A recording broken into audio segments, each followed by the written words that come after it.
Welcome to our channel ASV Gurukul. Namaste, I am Satya. Today we are going to see the 23rd chapter of Sai Satcharitra. In this part of Sai Leela, Hemant Pant tells us about yoga and onion. Shama cured of snakebite, the broken ordinance of cholera. He also gives details about the ordeal Guru Bhakti, that is, our devotion to our spiritual gurus. Preliminary. In reality, this jiva, the human soul, transcends the three qualities sattva, rajas, and tamas. But being deluded by Maya, he forgets his nature, which is pure consciousness, knowledge, bliss, and thinks that he is the doer and thus entangles himself in endless miseries and does not know the way of deliverance. The only way of deliverance is the loving devotion towards the Guru's feet. The great player or actor, Lord Sai, has delighted his bhaktas and transformed them into himself, his nature. We regard Sai Baba as an incarnation of God for reasons already stated, but he always said that he was an obedient servant of God. Though an incarnation, he showed people the way to behave satisfactorily and to carry out the duties of their respective stations, that is, varnas, in this life. He never emulated others in any way nor asked others to have something done for him.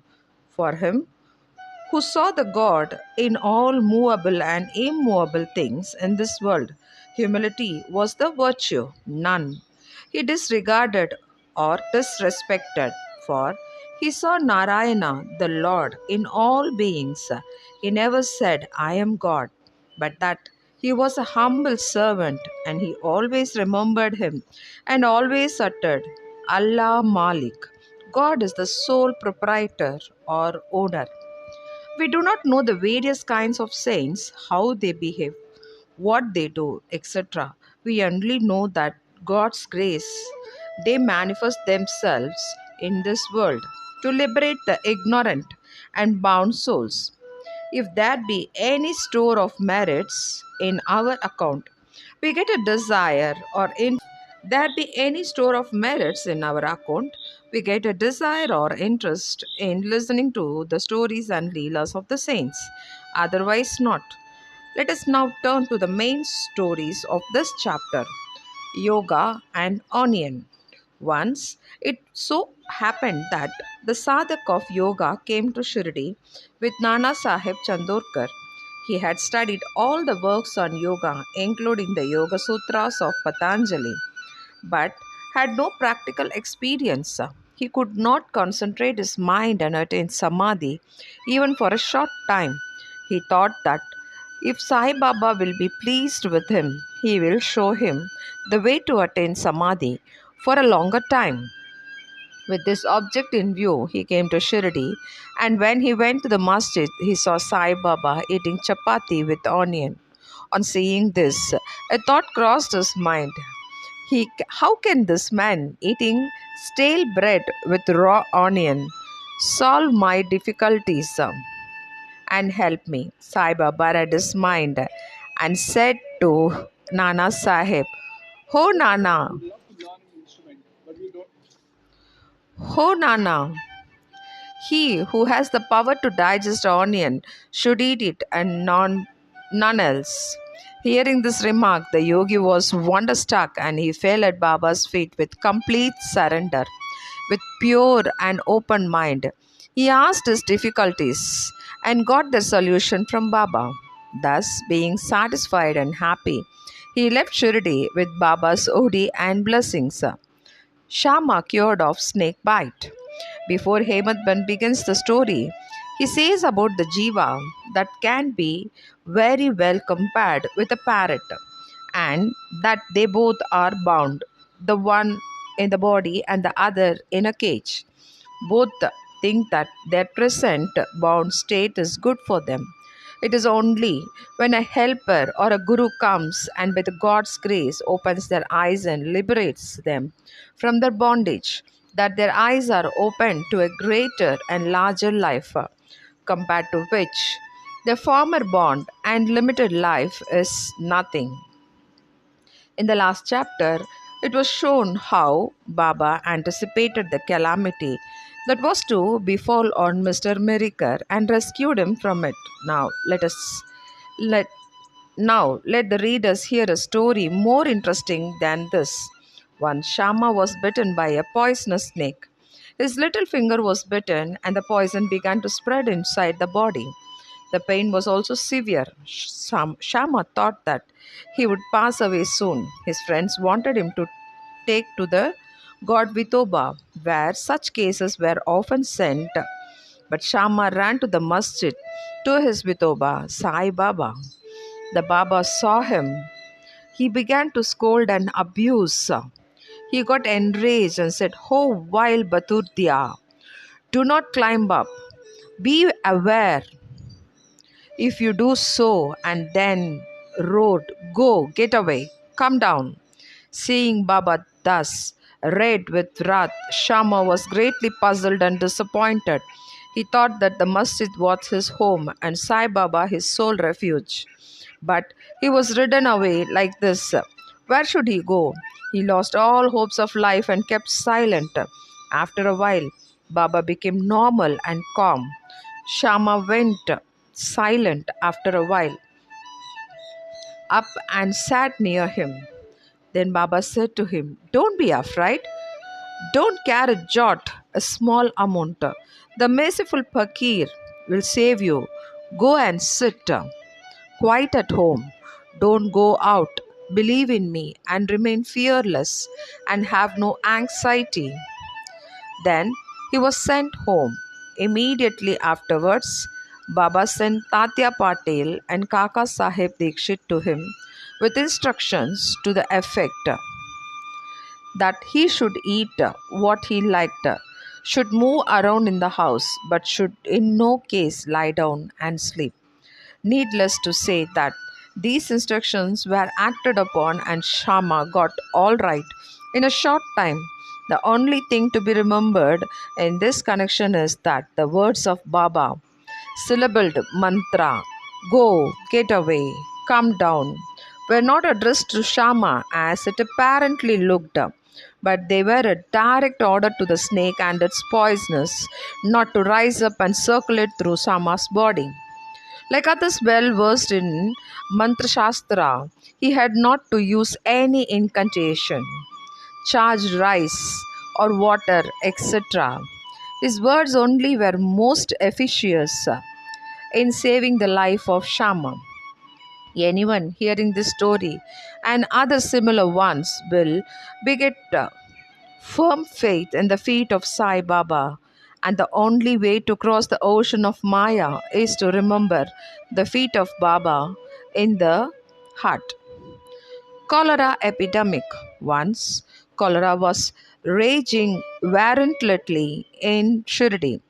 The residents were much frightened and they stopped all communication with the outside people.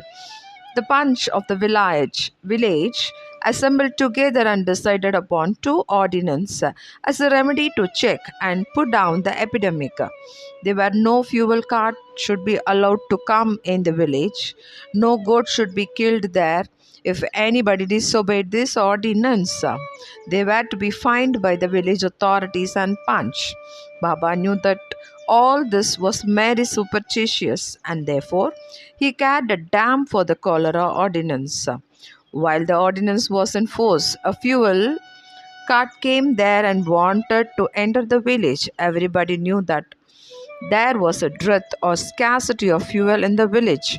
Still, the people began to drive away the fuel cart. People came to know of this.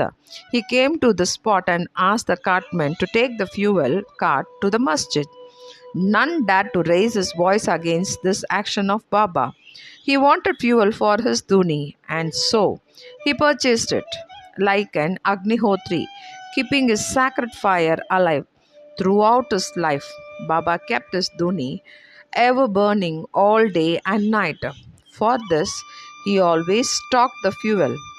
Baba's home, that is the masjid, was free and open to all. It had no lock and key, and some poor people removed some wood from there for their use. Baba did not grumble about this. Baba saw that the whole universe was provided by the Almighty, and so he never bore enmity or ill will to anybody, though perfectly detached. He behaved like an ordinary householder to set an example to the people. Ordeal of Guru Bhakti. Let us now see how the second cholera ordinance fared with Baba. While it was in force, somebody brought a goat to the masjid. It was weak, old, and about to die. At this time, Fakir Pir Mohammed of Malagaon, alias Bade Baba, was near. Sai Baba asked him to behead it with one stroke and offer it as an oblation. This Bade Baba was much respected by Sai Baba. He always sat on the right side of Sai Baba. After the chillim was first smoked by him, it was then offered to Baba and others. After the dishes were served, at the time of taking meals at noon, Baba called Bade Baba and made him to sit on his left side, and then all partook of the food. Baba said, paid him also daily 50 rupees out of the amount collected as dakshina. Baba accompanied him 100 steps whenever he went away from the masjid. Such was his position with Baba. But when Baba asked him to behead the goat, he flatly refused, saying, why it should be killed for nothing? Then Baba asked Shama to kill it. He went to Radha Krishnamai and brought a knife from her and placed it before Baba. Knowing the purpose for which the knife was taken, he recalled it. Then Shama went to bring another knife, but stayed in the Vada and did not return soon. Then came the turn of Kaka Sahib Dikshit. He was gold, not doubt, but had to be tested. Baba asked him to get a knife and kill the goat. He went to Satewada and returned with a knife. He was ready to kill.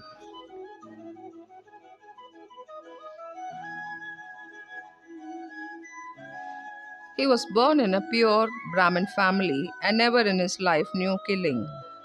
Though quite averse to do any act of violence, still he made himself bold to kill the goat.